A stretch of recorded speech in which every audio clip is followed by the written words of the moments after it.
Another pretty mundane subject.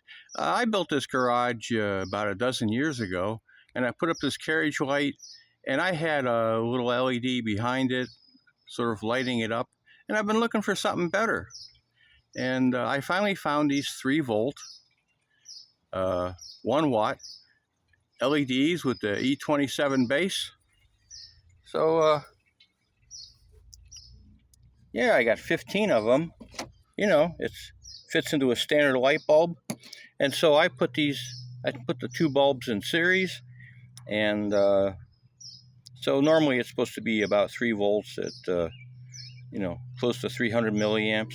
I did tests on these about how many milliamps they draw, right at 3 volts, and they were pretty consistent, but certainly not 1 watt like they said.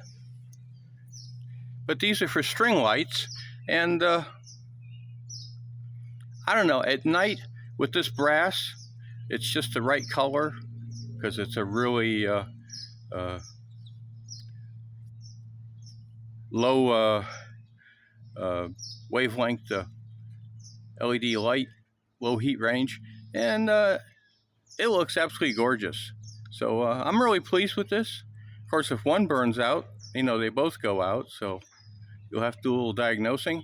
Inside the house, I have a table lamp which has 3 lights on it, and it goes from 1 to 2 to 3 bulbs being lit up. But I'm going to put the 3 in series, and maybe a couple diodes to reduce the voltage, or resistors to give different light levels.